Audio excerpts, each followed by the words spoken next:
So imagine for a second that all the rules that have held your world together for centuries just disappear.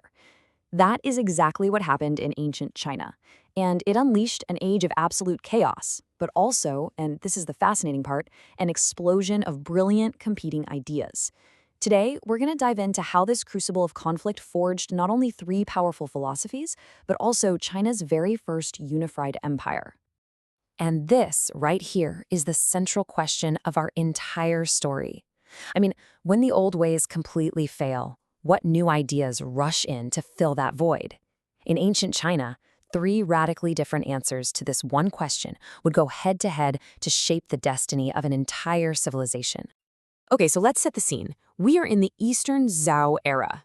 The central authority of the king, it's basically evaporated, leaving this massive power vacuum. And what fills it is a total pressure cooker of escalating brutal warfare between dozens of rival states, all of them fighting for the top spot.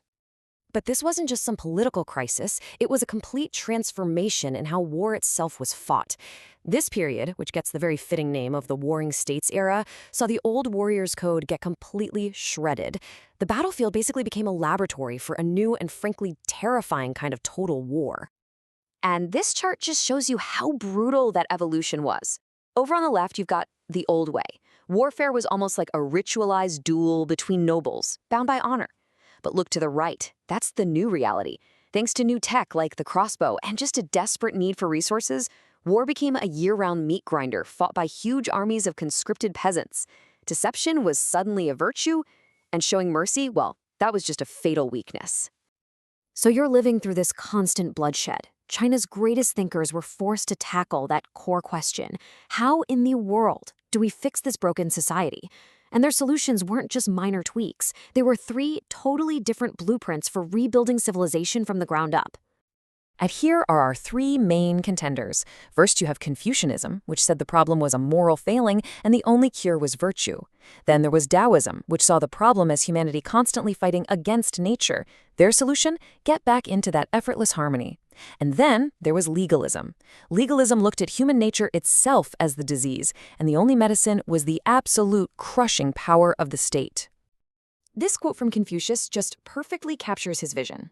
He argued that a ruler's greatest weapon wasn't an army, but their own moral character. You see, if a leader became a true junzi, a genuinely good and moral person, people would naturally be drawn to that stability and goodness. Order would just happen, no force required. And the engine powering all of that moral authority is this idea of Ren. Now, this is way more than just being nice. It's a deep, real empathy that has to define every social relationship.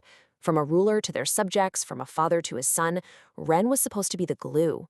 The Confucians believed that if you could restore these proper, benevolent relationships everywhere, society would just naturally heal itself from the inside out.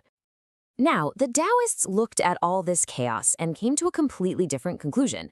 They said the problem wasn't a lack of rules, it was too much meddling. Their answer was Wu Wei, which means non-action. You know, think of a gardener who doesn't force plants to grow. They just create the right conditions for them to flourish on their own. Taoists argued the best ruler does the absolute least, allowing society to find its own natural balance, its own Tao or way. And then you get the legalists. They looked at the Confucians and Taoists and thought they were just dangerously naive. For a legalist, morality was a fantasy. They believed human nature was fundamentally selfish and had to be controlled.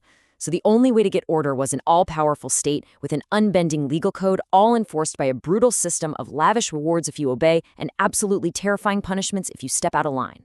So while all these ideas were being debated in intellectual circles, the rulers of one state out on the frontier, the state of Qin, they saw legalism not as a theory, but as a practical instruction manual.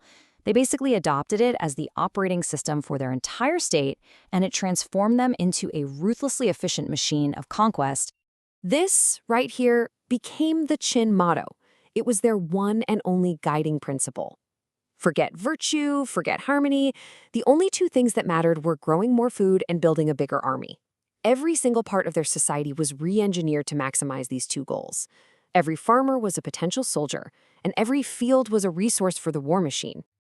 And you know what? It was brutally effective. By 221 BCE, the Qin war machine had crushed all of its rivals. Their leader, King Shang, declared himself Qin Shi Huang. the very first emperor of a newly unified China. He had ended centuries of chaos, but his project to re-engineer an entire civilization on legalist principles, well, that had just begun.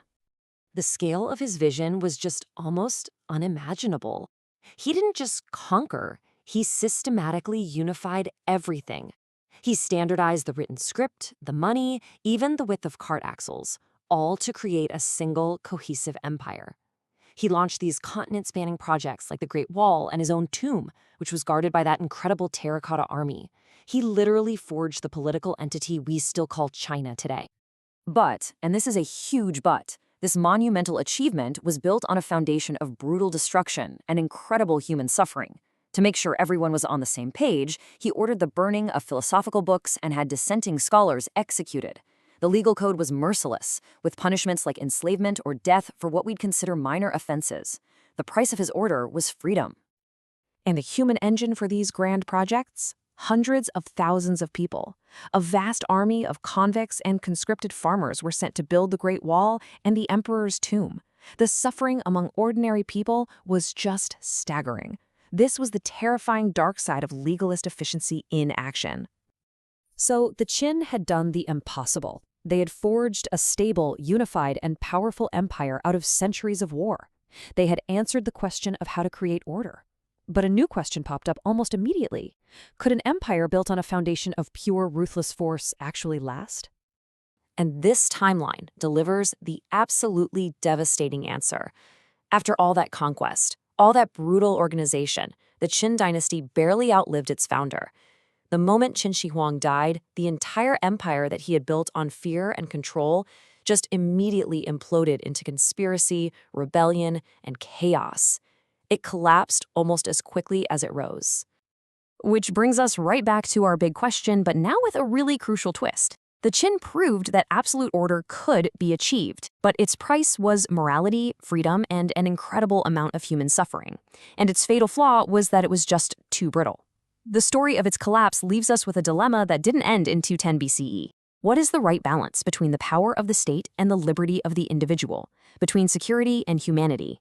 It's the fundamental equation that societies are still trying to solve today.